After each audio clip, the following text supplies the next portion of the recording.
Et salut, comme vous le savez, je suis en Inde pour 15 jours à Jaipur dans le Rajasthan. Il y a un peu des pétards qui viennent parce que c'est Diwali qui est la fête des Lumières en Inde et qui font péter les pétards partout. Alors je suis dans ma chambre d'hôtel à Jaipur et je vais vous faire une petite vidéo sur comment arrêter de regarder la télé, ce qui me semble hyper important. Il est 7h30, 8h, 8h30, ça dépend quand vous finissez de manger. Qu'est-ce que vous faites? Vous allumez Netflix pour vous caler dans le canapé et regarder un film généralement. On s'en parle ou on s'en parle? Ça vous semble familier? Vous avez déjà entendu ça quelque part? Vous vous reconnaissez là-dedans? Parce que moi, ça m'arrivait souvent avant. Et puis, je me suis demandé, est-ce que ça me faisait vraiment grandir? Est-ce que ça me faisait vraiment avancer dans ma vie? Qu'est-ce que je pourrais faire à la place de regarder la télé?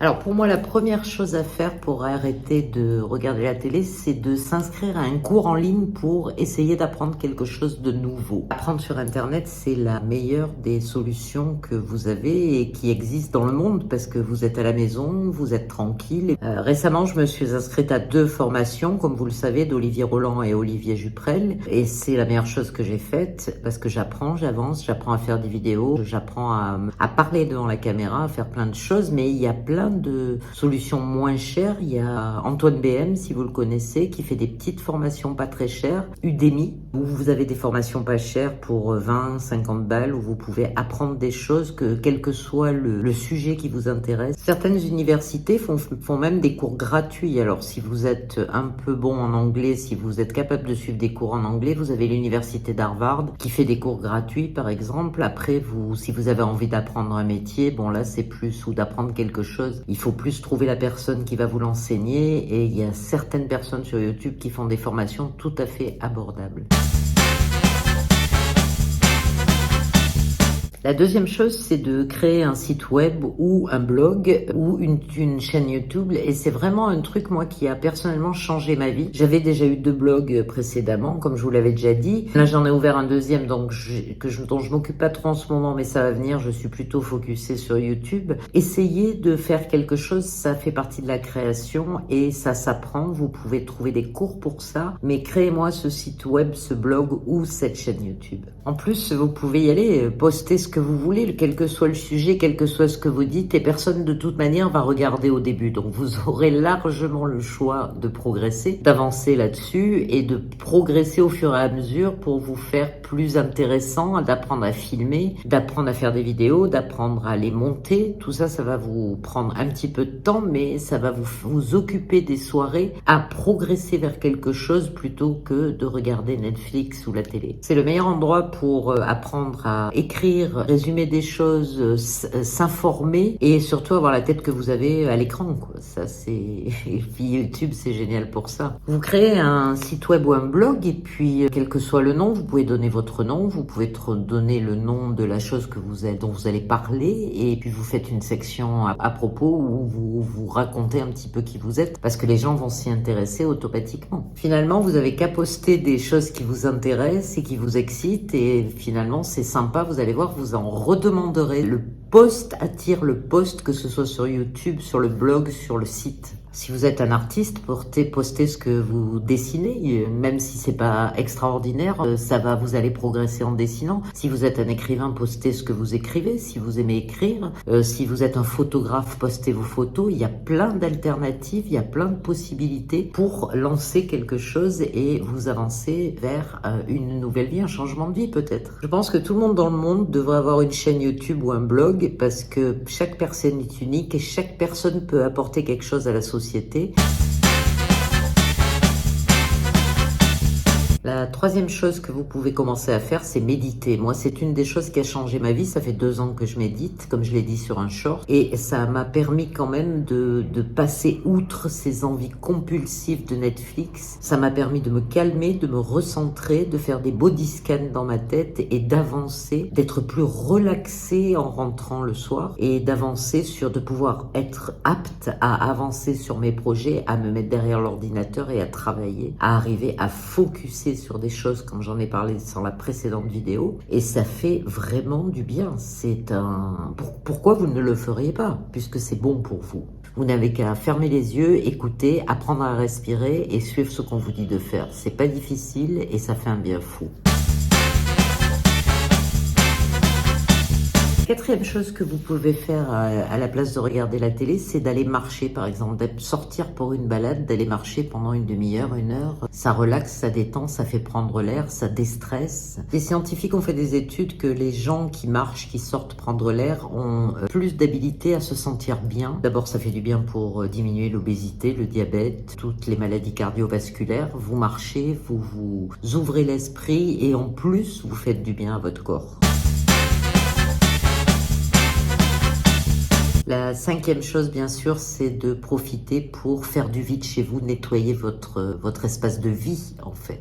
Le fait de nettoyer ou de ranger votre appartement vous permet d'être plus relaxé, d'être mieux dans l'endroit où vous vivez, de vous y sentir mieux, moins de stress, moins de pression. J'en ai parlé là, je crois, ou là, je sais jamais, vous le savez, je me trompe toujours. C'est quelque chose à faire régulièrement, je vous dis pas tous les soirs, mais vous pouvez ranger la maison, essayer de vider les placards comme d'habitude et essayer de libérer votre vision de l'appartement, ce qui va vous permettre de vous sentir mieux, moins stressé, plus relaxé le soir. Sixièmement, vous pouvez aussi essayer des nouvelles recettes de cuisine, par exemple, pour déjà manger mieux, pour vous apporter de la bouffe plus saine au boulot si vous mangez sur place, et puis ça occupe, et c'est intéressant, ça vous apprend à cuisiner des légumes, des choses que peut-être vous n'avez pas l'habitude de cuisiner, qui vont vous permettre de vous sentir mieux en santé, et de vous occuper les soirées à préparer des bons petits plats pour le jour suivant, pour la soirée suivante quand vous rentrez du taf, et ça vous apprend des choses, vous apprenez. Il y a des très bonnes chaînes sur YouTube de cuisine qui peuvent vous enseigner tout ça et en même temps vous faire progresser en cuisine. C'est votre famille ou vos amis qui seront contents. La chose suivante, c'est de faire de la dream lifing, je crois, ou un truc comme ça en anglais, ce qui veut dire que d'essayer de penser ce que serait la vie de vos rêves et comment vous pourriez y arriver. Visualisation et and so on. Écrivez, notez, prenez des notes et ça peut être sympa parce que ça vous fait avancer. En fait, tu écris sur une feuille ce que tu veux faire, ce que tu veux devenir et ce que tu veux être. Et ça, tu y penses et tu essayes de créer quelque chose dans ce sens-là pour avancer. Après, comme j'ai dit dans la vidéo précédente, tu cherches le pourquoi, tu cherches le quand et tu cherches le comment, c'est-à-dire tu vas essayer de comprendre comment tu peux y arriver, comment tu peux le réaliser et combien de temps ça va te prendre et ce qu'il faut que tu fasses pour le réaliser. Chose numéro 8, pardon, c'est d'écrire. Essayez d'écrire votre journal, essayez d'écrire, d'extérioriser ce que vous avez, ce que vous pensez, ce que vous ressentez, ça fait un bien fou. Et puis, vous pouvez le relire régulièrement, ce qui vous fait avancer aussi. La première chose que j'écris dans mon journal, c'est ce qui est ma priorité. La deuxième chose, ça va être les choses que j'ai accomplies et qui m'ont fait plaisir. Je me remercie toute seule d'avoir réussi à faire ça. Et peut-être le tips numéro 3, c'est d'écrire 3 choses que vous aimeriez réaliser, qui vous font rêver et qui vous feraient avancer et que vous allez, comme je l'ai dit dans la précédente, vous ouvrir les yeux sur ce que vous pouvez réellement faire en l'écrivant, on le voit, on le lit et ça devient plus vrai, plus tangible. La 4e chose que j'écris, c'est par exemple ce que je pense du monde, ce que je pense de ma vie, ce que j'ai fait dans la journée, ce que je pense faire dans le futur ou alors tout simplement ce qui s'est passé récemment et qui m'a marqué et qui m'a fait réfléchir sur ma vie, réfléchir sur comment je vais avancer là-dedans et où je vais et pourquoi. Un des bénéfices de tout ça, c'est de pouvoir relire ce que vous avez écrit, c'est de savoir quelle est votre priorité dans la vie. Vous avez ainsi une meilleure organisation, ça vous aide à organiser les choses, à mettre par écrit ce que vous allez faire et de vous y tenir surtout parce que vous l'avez écrit, vous vous êtes engagé, donc il faut le faire. Et le dernier bénéfice d'écrire peut-être, c'est un petit peu la nostalgie parce que ça vous permet de relire quelques temps après ce que vous avez écrit et d'avoir la nostalgie des moments bons ou peut-être des moments moins bons d'ailleurs et ça vous a boosté, appris à avancer, et puis vous aviez aimé ces moments-là et vous êtes content de les relire. Donc un peu de nostalgie, des fois, ça fait du bien. Vous pouvez écrire aussi le matin et garder dans vos habitudes, prendre votre douche, méditer, faites-vous faire vos exercices et après écrire. Moi, je sais que personnellement, j'écris le soir, mais pourquoi pas le matin aussi. Ça, c'est à vous de voir que vous ayez ces habitudes de vie, parce que ça va vous faire plaisir de lire, par exemple, pour moi, il y a 2 ans, presque 2 ans, quand ma petite fille est née, c'était émouvant de voir ce que j'avais écrit à ce moment-là, et c'est cette nostalgie qui permet des fois de réaliser à quel point finalement vous êtes heureux et à quel point finalement il y a des choses belles qui vous arrivent, et surtout il faut pas oublier ça. Bon, je viens de changer d'angle parce qu'il commence à faire nuit.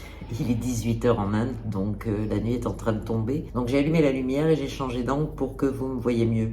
En fait, le prochain tip, ça serait de faire une classe de yoga en ligne. Donc vous pouvez aussi éventuellement regarder sur YouTube, il y en a plein. Et ça vous prendrait peut-être une demi-heure de relaxation avec le yoga, d'étirement. Ou peut-être aussi un cours de pilates, tout simplement. Mais vous voyez, la chose qui le soir vous relaxe le plus et qui après va vous donner envie de continuer à vous relaxer et pas forcément à vous mettre devant la télé, à ne rien faire, à regarder un truc débile ou sur Netflix à vous jeter dans une série, à vous taper 6 épisodes d'affilée. Voilà, la classe de yoga, le cours de yoga, je pense que c'est aussi une bonne opportunité le soir de faire quelque chose. En fait, faire quelque chose, c'est 10 fois mieux que de rien faire. Non, vous n'êtes pas d'accord? La chose suivante, c'est de devenir finalement le touriste de votre ville, ce que vous ne faites jamais, parce qu'on ne fait jamais du tourisme dans notre ville, mais pourquoi pas? Je veux dire, à la place de regarder la télé, vous pouvez regarder qu'est-ce que les gens, ou regarder sur Internet tout simplement ce que les touristes visitent dans votre ville, dans votre région, et peut-être le soir aller marcher et aller voir des choses que vous ne pensiez même pas aller voir, et que même pas que ça pouvait exister dans votre ville ou autour de vous. Ça peut être sympa aussi de faire un tour comme ça et de regarder l'architecture, les monuments, et peut-être de vous intéresser à ce qui se passe plus dans votre ville et dans votre région. Ou aussi les événements qui se passent, les théâtres, les choses comme ça. Donc vous pouvez regarder carrément sur TripAdvisor pour voir ce qui se passe dans votre ville et vous intéresser à des événements que vous ne sauriez pas aller voir et en restant affalé à la maison devant la télé. Je sais pas si ça va vous faire kiffer le truc suivant, mais moi je pense que vous pouvez aussi nettoyer votre boîte mail, par exemple. Prendre une soirée pour nettoyer votre boîte mail, virer tous ces mails qui vous servent à rien, qui sont là depuis au-delà d'un an et qui ne vous rapportent rien, qui font qu'encombrer. Nettoyer votre bureau sur l'ordi, nettoyer toutes les choses qui ne vous servent à rien dans l'ordi. D'abord, ça va vous faire sauver de l'espace, gagner du temps et faire que votre ordinateur va marcher plus vite. C'est un truc con, mais on le fait jamais, on reporte alors qu'on a le temps le soir de faire ce genre de choses. La chose suivante que vous pouvez faire aussi, c'est jouer de la musique ou apprendre à jouer de la musique. Vous pouvez vous pencher sur un instrument le soir. Bon, il faut pas avoir des voisins qui sont trop chiants, effectivement. Mais il est toujours temps d'apprendre un instrument de musique, de vous y mettre et de suivre peut-être un cours en ligne. Parce qu'il y a des cours en ligne très abordables et il y a des chaînes YouTube qui vous apprennent à jouer de la musique, parce que c'est toujours sympa de savoir jouer d'un instrument et de pouvoir éventuellement jouer avec des potes après. Et ça peut devenir une passion et ça peut devenir le sujet d'un blog ou le sujet d'une chaîne YouTube, et de peut-être pousser les gens à apprendre avec vous ce que vous allez faire en musique, comment vous allez progresser avec un instrument et comment vous allez leur montrer que vous avancez, et peut-être pouvoir créer un business avec ça. Pensez-y, c'est intéressant. Si vous avez cette envie d'apprendre la musique, faites-le, parce que ça peut dans le futur devenir votre business. Le 14e truc, en fait, c'est de s'occuper de vos finances. Bon, j'en ai déjà parlé dans d'autres vidéos, comment économiser de l'argent. Je crois que c'est ici, je vous le mets là. Mais c'est important que vous vous remettiez en ordre à ce niveau-là, parce que ça va enlever du stress, ça va arranger votre vie, ça va vous permettre d'avancer et ça va vous permettre surtout d'économiser et de voir plus loin et peut-être d'avoir de quoi investir dans un nouveau projet. Donc, pensez à regarder le lien, comment économiser de l'argent, les tips que je vous donne et comment vous allez y arriver et booster votre vie grâce à ça.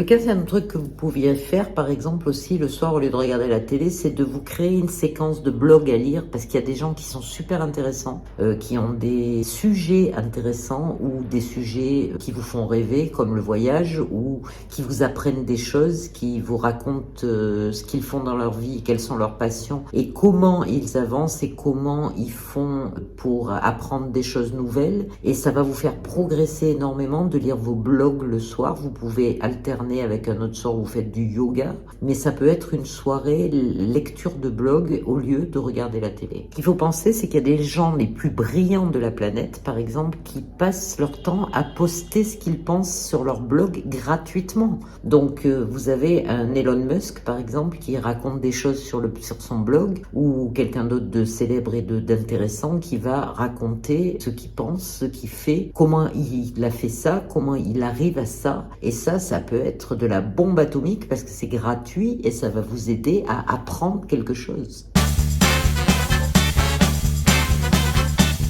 Après, la chose suivante que vous pourriez faire, à la place de regarder la télé, c'est de prendre un livre, de lire, et qui va vous apporter plein de choses. Ça augmente votre habilité à écrire, votre vocabulaire, votre esprit critique peut-être aussi. Ça augmente votre concentration et peut-être aussi vos qualités avec lesquelles vous allez apprendre certains trucs en les lisant. Donc lisez. Perso, j'ai pris l'habitude de lire au moins une demi-heure le soir en allant au lit. Et je le fais aussi des fois le matin. Souvent, je prends une demi-heure le matin. Je me lève plus tôt pour lire le matin. Une demi-heure aussi. Et ça fait un gros chapitre et ça vous avance dans votre lecture et vous devenez moins con, quoi. C'est surtout ça. Pensez à devenir moins con.